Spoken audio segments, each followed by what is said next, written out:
Hi, it's Karen here. Thank you for joining me.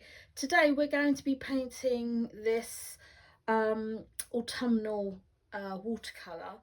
Uh, really nice and fluid and easy to paint, which I think you'll enjoy. Anyway, let's get started. I've cut my watercolour paper down to A6 size. Just bring my watercolour paints in, and there we go. I'll put a list of the materials that you'll need in the description below, so if you do want to paint this one, all the info's there for you. Now if you'd rather, you could mark out using your HB pencil just roughly where you want your two leaf stems to go, but I'm just going to put two little stems and cross them over. Okay, don't get too caught up in how you know where things are going to go just yet. Just put some little stems in just as a rough guide. Now I'm using my Japanese watercolour brush because it's got a really nice tip on it. This is the size 4. Now what I'm going to do is, with a damp brush at the end, I'm just going to make a generic leaf shape, and I'm just going to paint that on with clean water. Then I'm going into my pan, and I'm just going to drop in. Just have to pick it up just to see where you can get the glisten of where you've put your water, and I'm literally just going to drop that in where I've painted the water on my watercolor paper. Now at this stage I'm just dropping in the paint, okay, and then I'm going into my pan, and whilst the paint's still wet, because it's wet on wet we're painting in, I'm just dropping in just randomly some red, okay, and we're just dropping that in, and just let the watercolor do its thing.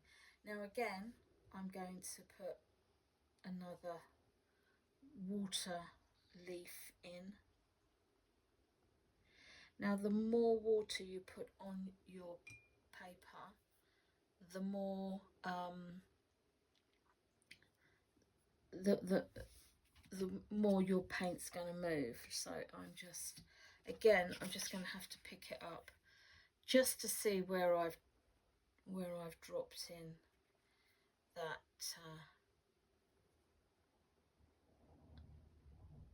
where I've dropped in that watery paint water. I'm just going to grab a bit of this colour that's left out on my tin here, and I'm literally just dropping that in. Now we can just attach it to the stem, and again we're just going to work our way round. Now if you get a bit of residual paint left on your brush where you're going into, don't worry. Now with this one, because I just want to see what it would look like, I'm just going straight in with red, okay? if you want to just dance your brush around there, absolutely. If you think, oh, that's a little bit too much, just drink up some of that excess water with your paper towel and that would be fine. I'm working straight from the pan on here, on this one, so I'm just going to be dropping in these really vibrant colours, because I think this is a really lovely time of the year. That it's not that it gives us permission, but it's a really good time to have a play with our paints. Let's put one in there, and I'm literally just going in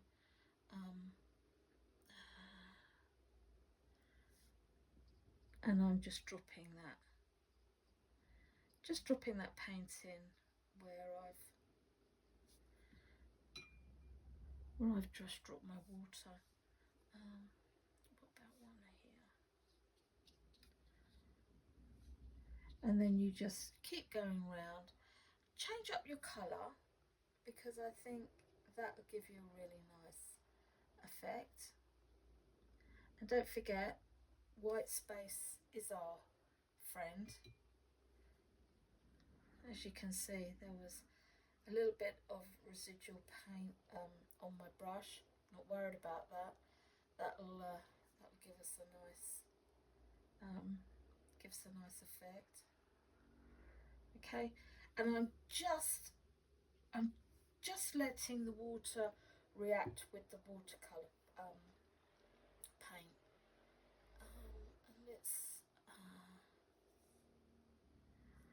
And let's put one here. Now you can keep going around as many and putting on as many leaves or as few as you like. The trick is just to keep going round and then having there's a bit too much paint on that one, but I'm not worried about that. I'm just going to go with it. And again, I'm just going to drop this gorgeous green in. Okay. Now you might think, oh, that's floating a bit. These leaves are not they're not actually anchored to anything, and you're right, they're not. But we'll address that in 2 shakes. We really will. I think I'm going to go into this Indian yellow, and I'm just going to drop some of that in there, just to see kind of what reaction we'll get. You know, it's exploring, isn't it? And we're just having fun with our paints. I'm not actually too happy with the way this is puddling here, so I'm just gonna get my paper tissue and just let it drink up. Just let it drink that up. Okay. Now I think I'm gonna go in and I'm just going to drop a bit of yellow in there, maybe a little bit in there, and the red is absolutely just makes it sing, and I must admit I love this. And just drop that in there, and we're not actually painting, making absolute marks with our brush. We're just dropping this really beautiful paint in and just having a look and seeing what reaction we're going to get.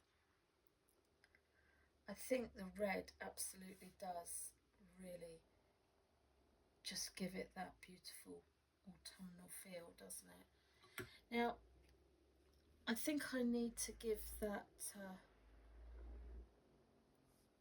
this one a little bit of green, just to kind of give it its leaf-esque shape back again. Okay. Now you can pull that down. It's absolutely fine. Let's drop a little bit of lovely red in there.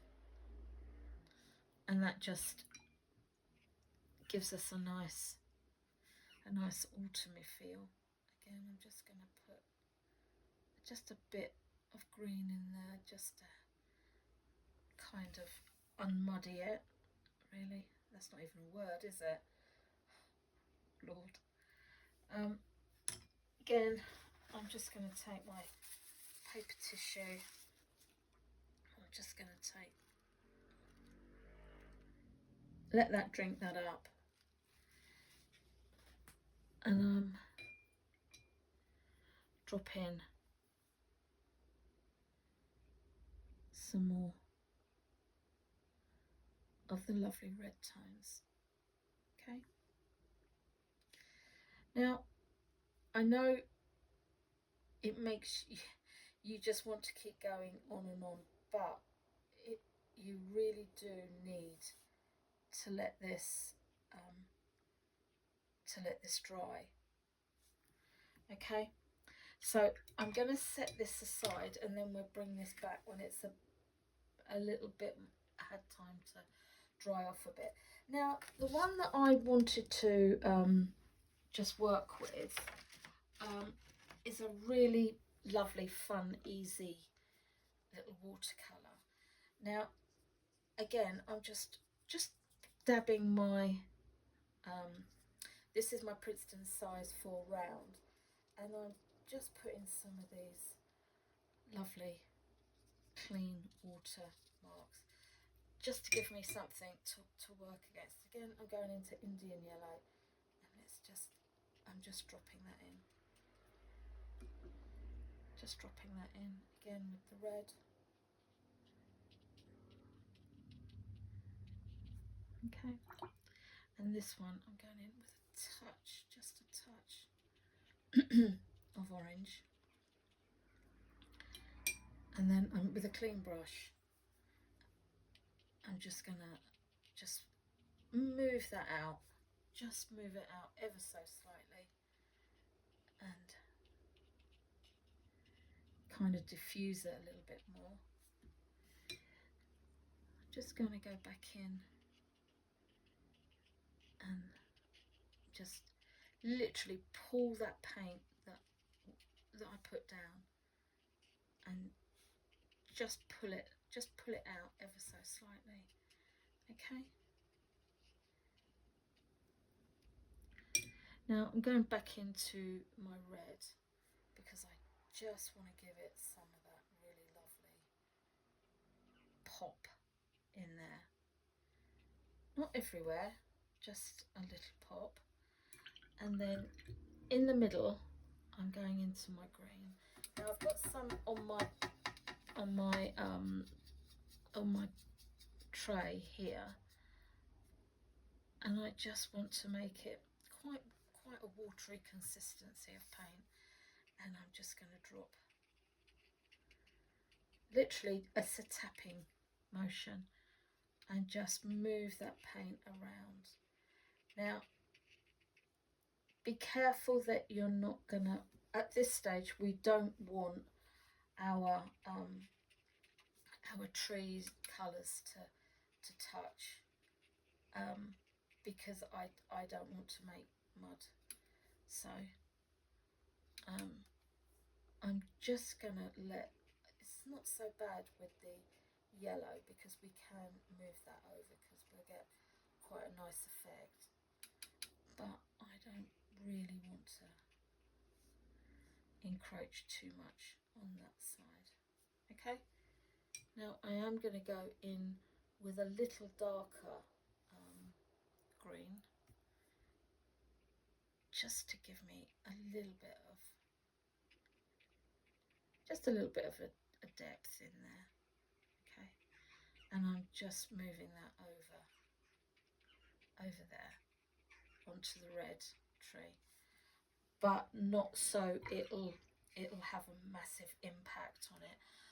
And I think I'd like to just use a little bit straight from the pan of yellow ochre, just a little bit, just to warm that up a little bit.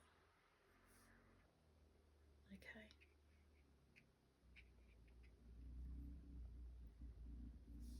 Just ever so slightly. Okay.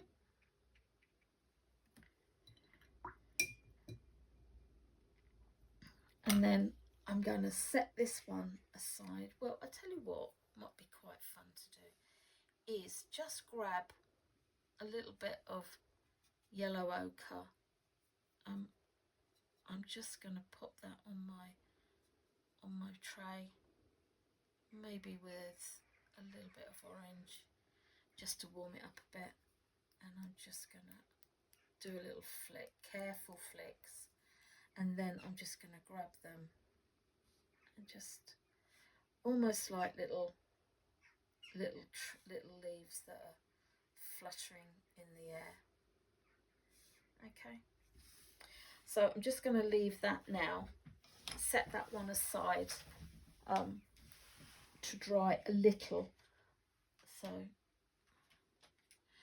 and this is one that I'd already done because I kind of wanted to show you, but I didn't know whether this one would be dry enough or not.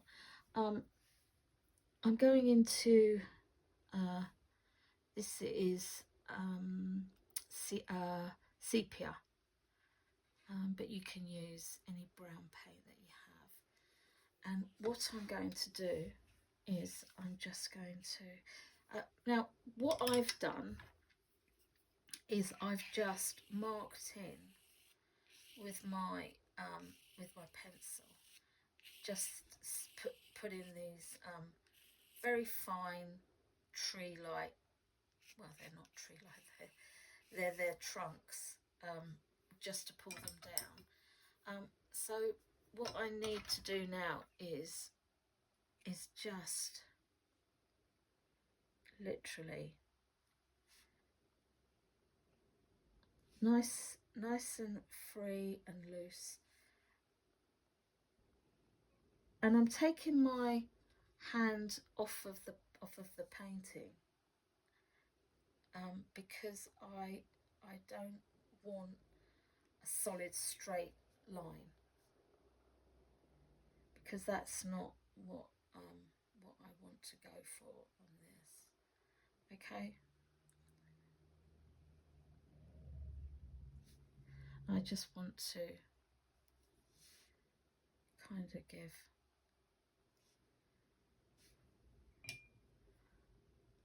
a more softer, I suppose a whimsy really effect.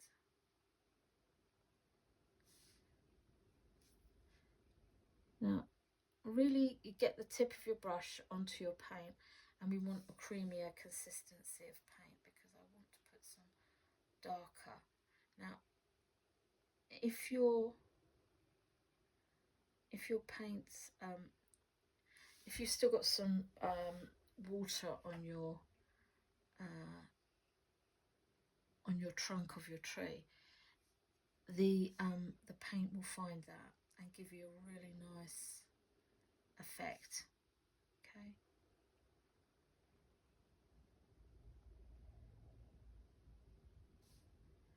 and I don't mind that it's not completely straight, because I'm not looking, that's not what I'm looking for. Okay, so I'm just going to now put these lovely little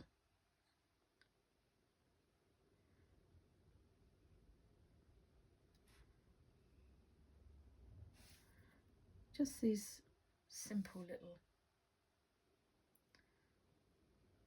and just take your hand off of the paper to give you some nice,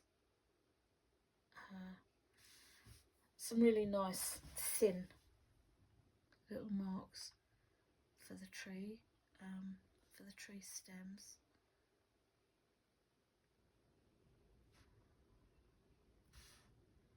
Okay, I'm just gonna darken that down just ever so slightly. Again, I'm going to darken that little bit in there and in there.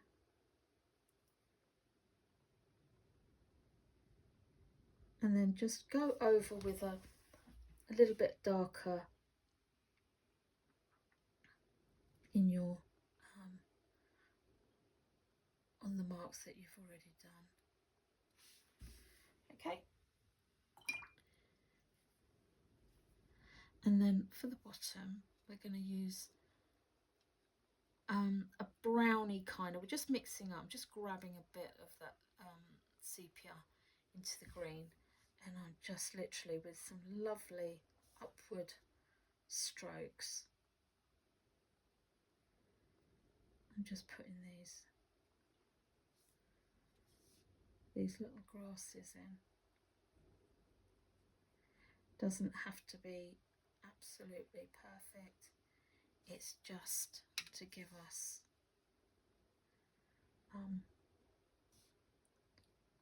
our grass-like effect. And I mean, if you want to go further up, you can, it's up to you. But just make sure that you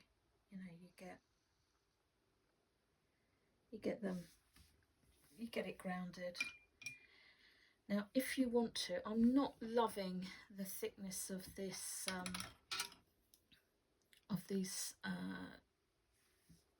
branches that I've put in, so I'm just gonna just take a little bit of it out there. Okay.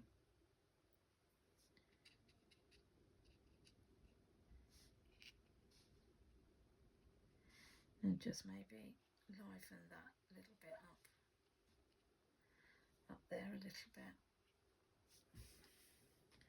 Okay, if you want to go back into your red, just put a little bit, just to freshen it up a little bit, and just take those ends off of the tops of the trees that we did. That's always, it's just a nice way of finishing your painting off, really. Okay, we just do a little bit here and a little bit there, just capping it almost.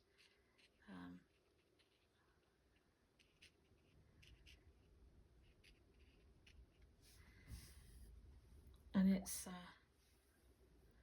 just going to put a bit of Indian yellow in there.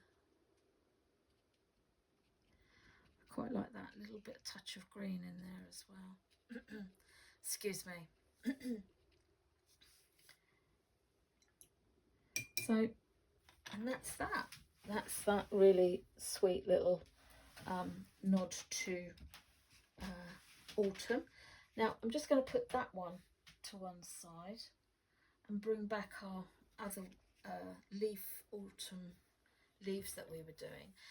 Now we're going to concentrate on the stems. So with a damp brush, I'm going back into sepia and I'm going to load just the tip of my brush, and at the corner here I'm just going to put just a little right in the corners, just put a little filler of painting. It will give us it will be nice to give us the feeling that it's thicker and they're joined together, so it's got a bit more weight to it. I'm just gonna carry that one on there, and again I'm just gonna put that in there. You don't have to go all down the stem because that'll give you a really nice effect. Just catch that there. If that bleeds up, not worried about that at all. Not worried about that at all.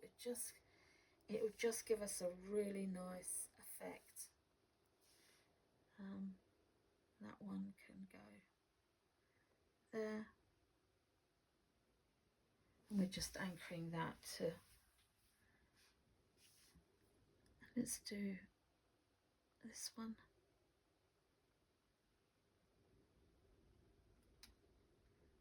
And let's grab this one.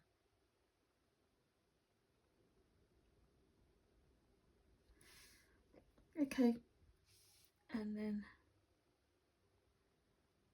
and if you want to, let's put a few little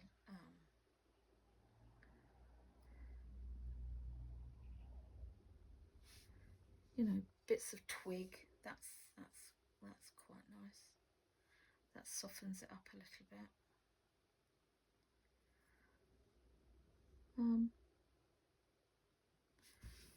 There you go. And there we have it. I just put my paints to one side. I hope you give this one a go. It is really lovely. It's a really nice way of using and exploring your paints. It's lots of fun. So I really hope you give this one a go. And please let me know how you get on. And don't forget, sign your work. That's important. Anyway, take care. See you again soon. Bye.